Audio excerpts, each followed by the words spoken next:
Hello दोस्तों, आप सभी का फिर से स्वागत है हमारे यूट्यूब चैनल में। चलिए आज का पहला प्रश्न पढ़ते हैं। अभिनव भारताचार्य के नाम से जाना जाता है।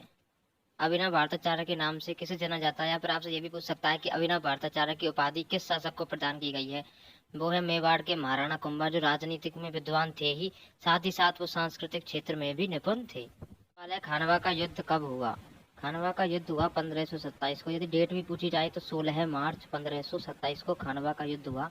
किन किन के मध्य हुआ, वो था मुगल सेना बाबर और जो मेवाड़ के महाराणा सांग थे, उनके मध्य यह युद्ध हुआ था, जिसमें बाबर की जीत हुई। सवाल, इसमें एक ही सवाल में से आपको 4 सवाल देखने को मिल सकते हैं। इधर आपको नगर या शहरों के नाम दिए गए हैं और इधर जो उनके संस्थापक हैं उनको हमें सम्मिलित करना है। तो चित्तौड़गढ़ जो शहर है उसे किसने बसाया था, तो आपको नाम से ही लग रहा होगा, चित्रानंद मौर्य ने ही चित्तौड़गढ़ को बसाया था। अगला सवाल है, जैसलमेर को किसने बसाया था।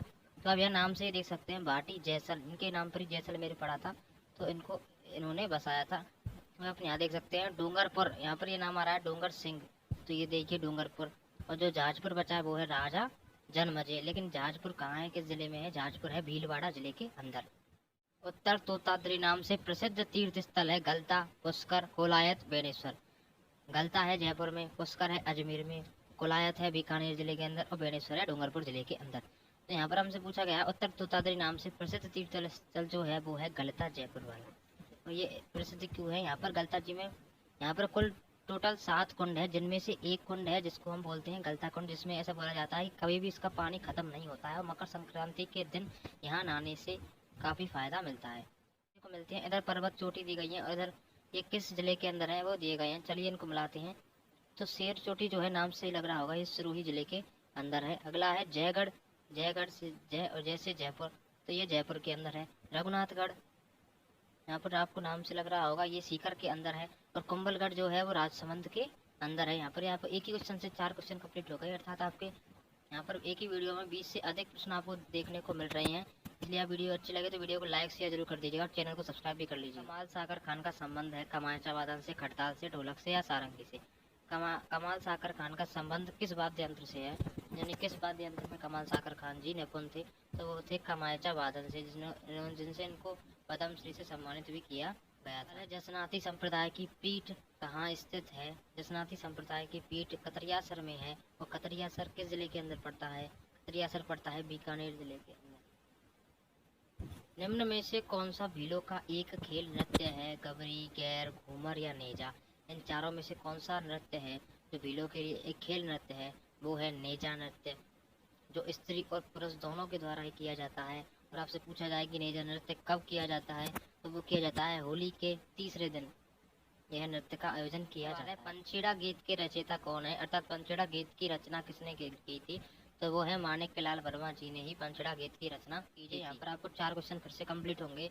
इधर नृत्यों के नाम दिए गए हैं और इधर जनजातियों के नाम दिए गए हैं। कौन सी जनजाति किस नृत्य से संबंधित है, तो लहंगी नृत्य किया जाता है सहरिया जनजाति के द्वारा, लहंगी नृत्य का आयोजन किया जाता है। और जो लूर नृत्य है वो गरासिया जनजाति के द्वारा किया जाता है। और जो द्विचक्री नृत्य है वो किया जाता है भील जनजाति के द्वारा। और जो मावलिया नृत्य है वो किया जाता है कथौड़ी जनजाति के द्वारा। कौन सी सभ्यता कांतली नदी से संबंधित है, अर्थात निम्न में से ऐसी कौन सी सभ्यता है इन चारों में से जो कांतली नदी के तट पर है, तो वो है गणेश्वर सभ्यता, जो कांतली नदी से संबंधित है। संविधान की कौन सी अनुसूची पंचायती राज कानून से संबंधित है, ये प्रश्न आपसे पूछा गया है। इनमें से 9, 10, 11 और 12वीं अनुसूची में से कौन सी ऐसी अनुसूची है जो पंचायती राज कानून से संबंधित है, अर्थात जो पंचायत के पास क्या क्या शक्तियाँ होती है उससे संबंधित है, तो वो होगी 11वीं अनुसूची। यहाँ पर तीसरा, राज्य मंत्रिमंडल किसके प्रति उत्तरदायी होता है, राज्य विधानसभा, राज्यपाल, राज्य की जनता या मंत्रिपरिषद। तो राज्य जो मंत्रिमंडल होता है वो राज्य विधानसभा के प्रति उत्तरदायी होता है। ग्राम सभा की बैठकों की अध्यक्षता कौन करता है, ग्राम सभा में जो बैठक होती है उसकी अध्यक्षता, उसमें मुख्य कौन होता है, तो गांव में मुख्य होता है सरपंच। तो इसमें ऑप्शन 2 बिल्कुल सही होगा। अगला सवाल है, कमरबंद का उपनाम है। कमरबंद का निम्न में से कौन सा उपनाम है। कमरबंद को दूसरी भाषा में बोलते हैं पटका। राजस्थान राज्य का अभिलेखागार कहाँ स्थित है, जयपुर, अजमेर, बीकानेर और जोधपुर। राजस्थान राज्य में अभिलेखागार कहाँ है, जहाँ पर हजारों अभिलेख एकत्रित किए गए हैं, वो है बीकानेर जिले के अंदर। विनोद ग्रंथ की रचना की श्यामल दास जी ने, और यह ऐतिहासिक ग्रंथ है। यह है मेवाड़ राज्य के ऐतिहासिक ग्रंथ है, जिसमें मेवाड़ राज्य का वर्णन किया गया है श्यामल दास जी ने। अगला सवाल है, ब्राह्मी लिपि का प्रथम अभिलेख है ब्राह्मी लिपि बताया जाता है कि यह आर्य और ब्राह्मणों के द्वारा लिखी गई है और इसी के द्वारा ही आगे चलकर देवनागरी लिपि की इससे उत्पत्ति हुई है। और ब्राह्मी लिपि से एक और प्रश्न जो पूछा जाता है, सम्राट अशोक के अभिलेख किस लिपि में पाए गए हैं, तो वो है ब्राह्मी लिपि ही। और जो इससे सवाल पूछा गया है, ब्राह्मी लिपि का प्रथम अभिलेख कौन सा है, तो ब्राह्मी लिपि का प्रथम अभिलेख है बरली अभिलेख। इसमें ऑप्शन 2 बिल्कुल सही होगा। निम्न में से किसका चुनाव अप्रत्यक्ष होता है? देखो, सरपंच को हम वोट देते हैं, चुनते हैं, और विधायक को हम वोट देकर चुनते हैं, सांसद को हम वोट देकर चुनते हैं, लेकिन उप सरपंच को हम वोट देकर नहीं चुनते हैं। तो ये ऑप्शन 4 इसमें सही है। एक, रावण हत्ता कैसा वाद्य यंत्र है? रावण हत्ता कैसा वाद्य यंत्र है?